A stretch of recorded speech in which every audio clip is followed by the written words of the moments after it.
les aigles se rassemblent. Chère petite Vierge de Christ, le petit troupeau, l'épouse parole. Nous sommes son épouse parole qui attend son époux parole et sa lune de miel du millénium. Nous n'écouterons qu'une voix. Mes brebis connaissent ma voix. Elles ne suivront pas un étranger. Quelle est sa voix? La voix de tout homme, c'est sa parole. Et c'est ceci. La Bible, pas un seul mot ne doit y être ajouté ni en être retranché. Tenez-vous-en strictement à cette voix. Elles ne suivront pas un étranger, une dénomination. Cette voix, c'est sa voix, qui parle sur les bandes, par le seul interprète divin de sa parole, son prophète, William Marion Branham. C'est Jésus-Christ qui parle par des lèvres humaines.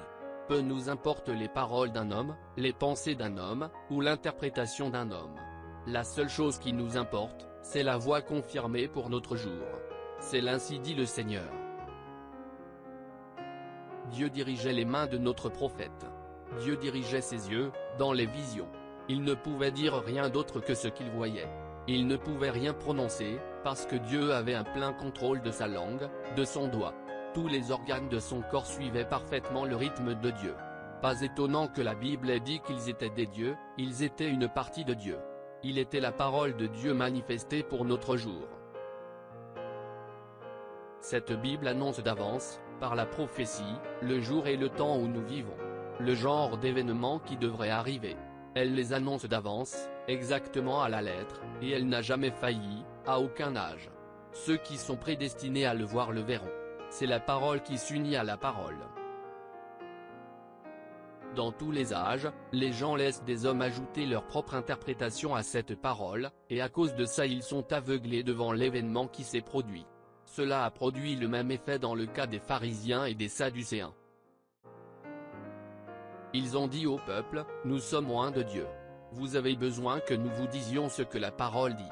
Vous avez besoin que nous l'interprétions pour vous.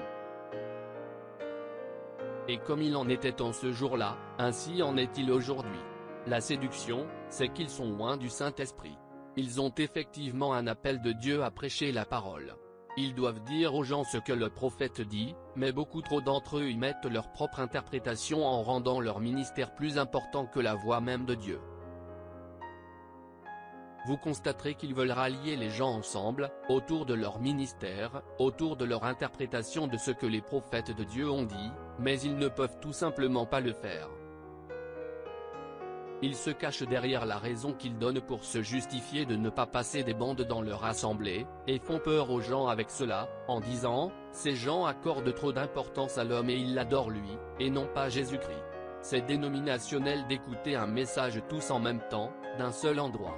Frère Branham n'a jamais dit de passer des bandes dans l'église, évitant ainsi la véritable raison. Ils ne veulent tout simplement pas passer des bandes dans leur assemblée. Leur ministère, leur compréhension, leur appel, c'est plus important que d'écouter des bandes dans l'église. Ils n'oseront jamais dire cela, pas question, mais leurs actions parlent d'elles-mêmes. N'importe quel véritable prédicateur, qui prétend croire que c'est le véritable message du temps de la fin, la voix de Dieu pour notre jour, ne trouverait jamais une excuse pour ne pas passer de bande dans son église. Examinez cette déclaration avec la parole, épouse. Je n'ai jamais dit que qui que ce soit doit absolument écouter à 14 h, heure de Jeffersonville, sinon vous n'êtes pas l'épouse, jamais. Je n'ai jamais adoré un homme. C'est Jésus-Christ qui reçoit toute la gloire. J'adore Dieu dans l'homme, comme la parole nous dit de le faire. Comme ils sont aveugles et séducteurs. Lisez les Écritures, mon frère, c'est tout à fait clair. Le diable sait qu'aucun prédicateur, ou groupe de prédicateurs, ne pourra jamais unir l'épouse. Ils ne peuvent même pas se mettre d'accord entre eux. Tout comme les méthodistes, les baptistes, les presbytériens et les pentecôtistes, comment l'un d'entre eux, ou une quelconque association entre eux, pourrait unir l'épouse. C'est tout simplement impossible. La seule chose qui puisse unir l'épouse, c'est la voix de Dieu sur les bandes. Et elle le fait. L'ennemi déteste ça, alors il tente de détruire cela, mais ce sera impossible à faire. Gloire. comme ils le font toujours, à la fin de chaque âge, ils se retrouvent dans un tel fouillis à cause de leurs théologiens et de leurs prêtres, que c'est toujours un gâchis. Leur interprétation est toujours fausse, pas une seule fois elle n'a manqué d'être fausse. Et pas une seule fois la parole de Dieu n'a manqué d'être vraie. Voilà la différence. Il n'y a qu'une seule manière d'être certain, et c'est de s'en tenir à la parole, la voix de Dieu sur les bandes. Lisez votre Bible, elle vous dira quels événements doivent se produire en ce jour-ci. Elle vous parlera de cet ange puissant qui doit venir en ce jour-ci. Elle vous dira de vous en tenir à cette voix, de vous en tenir à son messager choisi. S'il y a un livre de la Bible que Satan est, c'est le livre de l'Apocalypse. Ce livre a été écrit par Christ lui-même. Alors, selon cet esprit, Christ lui-même doit avoir accordé trop d'importance à son septième ange. Après cela, je vis descendre du ciel un autre ange, qui avait une grande autorité. Et la terre fut éclairée de sa gloire. Christ lui-même a dit que la terre entière fut éclairée de sa gloire. Il n'a pas dit de ma gloire. Alors, selon votre compréhension, vous accusez Christ lui-même d'accorder trop d'importance à son septième ange messager. Ce messager terrestre était si près de Christ lui-même, que Jean a essayé de l'adorer, à 2 reprises, mais il a dit, non, adore Dieu. C'est exactement ce que nous faisons, nous adorons Dieu.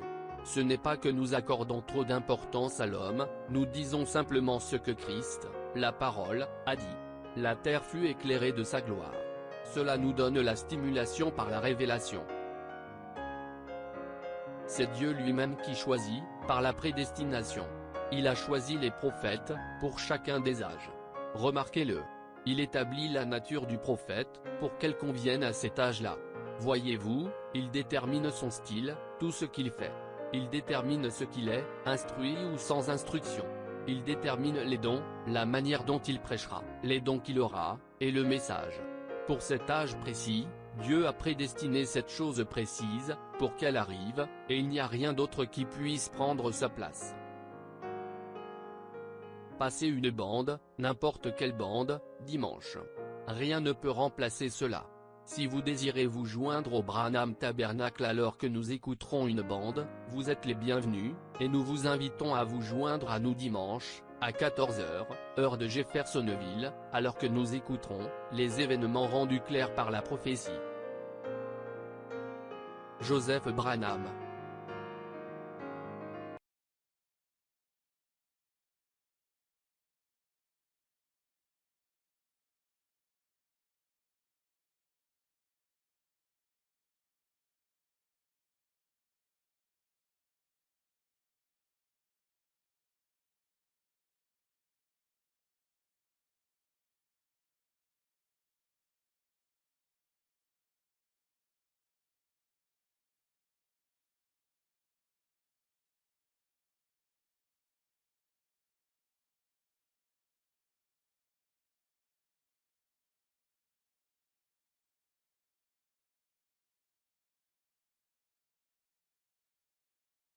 Shalom.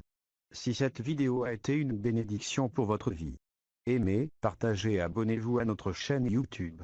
Dieu te garde, chers frères et sœurs. Quiero amarte, Señor,